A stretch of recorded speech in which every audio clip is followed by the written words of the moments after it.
Assalamualaikum warahmatullahi wabarakatuh. Kita berjumpa lagi dalam perbincangan mata pelajaran grafik komunikasi teknikal.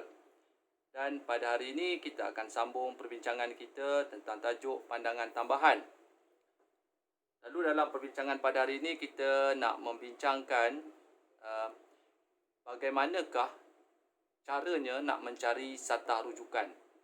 Bagaimana caranya nak mencari satah rujukan. Bila kita belajar pandangan tambahan, kita tahu bahawa pandangan tambahan adalah pandangan untuk melihat objek yang condong seperti pada contoh soalan yang diberi. Permukaan condong. Dan permukaan condong bermakna inilah arah pandangan mata kita. Bila ini arah pandangan mata kita dan telah diberi dalam soalan garisan X1, Y1 ini ialah satah tambahan. Lalu, daripada satah tambahan, bagaimana kita nak mencari satah rujukan? Jadi, hari ini kita nak melihat berdasarkan contoh soalan ini, macam mana nak cari satah rujukan. Satah rujukan mesti selari dengan satah utama ortografi. Satah rujukan mesti selari dengan satah utama ortografi. Lalu, kita kena tahulah mana ada satah utama ortografi sebagai asas. Bila dah reti lukis, tak payahlah lukis satah utama ortografi ni. Cuma kita nak melihat betul atau salah satah rujukan kita. Sebab kebanyakan pelajar bila lukis satah rujukan, dia salah mengambil satah rujukan. Okey, pertama sekali kita kena tahu bahawa ini ialah objek yang permukaan yang kita lihat dengan melihat permukaan condong. Ini permukaan yang dilihat, ini permukaan condong yang dilihat, mana ini adalah lukisan yang dilihat. Ini mata lihat kita. Kita lihat pada lukisan. Kalau ini satah rujuk tambahan, mana dia satah utama ortografi. Lukisan ini telah diberi ini pandangan atas. Yang ini bawah ini adalah pandangan hadapan. Pandangan hadapan. Kalau ada nanti kat sini ialah lukisan pandangan sisi. Ini pandangan sisi. Kalau kita lukis unjuran ortografik, kita buat garisan utama ortografik, satah rujukan, satah utama ortografik kita. So kalau kita bina, okey, ini asas. Kita bina satah utama ortografik. Lukisan biru. Okey, ini sudut 45 darjah. Lalu bila kita bina paksi ortografi kita,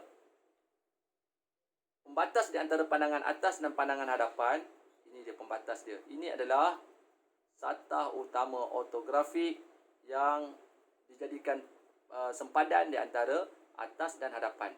Dan kita tahu bahawa satah rujukan mesti selari dengan satah utama ortografi. Maka satah rujukan kita mesti selari dengan satah utama ortografi. Yang ini ialah satah utama ortografi. Ini satah utama ortografi. Dia mesti selari. Bila nak selari, selari di mana? Adakah selari pada permukaan yang kita lihat, pada lukisan yang dilihat, atau selari pada lukisan pandangan hadapan kita? Jadi dalam kes ini tak boleh kita ambil satah rujukan kita selari dengan permukaan yang dilihat. Dia mesti ambil yang satu lagi. Jadi dalam kes ini, kalau ini permukaan yang dilihat, kita kena ambil di bawah pandangan hadapan. Lalu bila kita selarikan, bila kita selarikan, kita boleh ambil ini sebagai XY kita. Bermakna inilah satah rujukan kita. Boleh juga ambil di tengah-tengah sebagai satah rujukan kita. Boleh juga diambil di bahagian belakang sebagai XY kita, satah rujukan kita. Jadi ini adalah satah rujukan kita, satah rujukan kita, satah rujukan kita. Satah rujukan ini selari dengan satah utama ortografi. Baik, kita lihat dalam soalan yang kedua. Pada soalan yang kedua, kita lihat bahawa lukisan berbeza dengan lukisan yang pertama. Di mana pada lukisan yang kedua, berbanding dengan lukisan yang pertama, lukisan yang kedua, kalau ini pandangan pelan hadapan, arah pandangan kita melihat kepada permukaan bagi di pandangan pelan. Tetapi pada soalan yang kedua, arah pandangan kita melihat kepada pandangan hadapan. Berbeza pandangan hadapan. Yang ini pandangan pelan atau atas. Jadi ini arah pandangan kita. Jadi kalau ini satah tambahan, X1, Y1 satah tambahan, mana satah rujukan kita? Jadi satah rujukan kita kita bina dahulu satah utama ortografik. Ini satah utama ortografik. Lalu satah utama ortografik kita macam ni. Ini satah utama ortografik. Ini satah utama ortografik, iaitu satah yang menjadi pembatas di antara pandangan pelan dan pandangan hadapan. Ini satah utama ortografik. Kalau ini permukaan yang dilihat, jadi satah rujukan kita tak boleh dibina pada permukaan yang dilihat. Rajah ini tak boleh pada pandangan hadapan. Jadi satah rujukan kita mesti ambil daripada pandangan pelan. Berbeza dengan sini. Berbeza dengan yang pertama tadi. Lalu kalau ini satah utama ortografik, kita selarikan bahawa boleh kita ambil ini sebagai XY kita.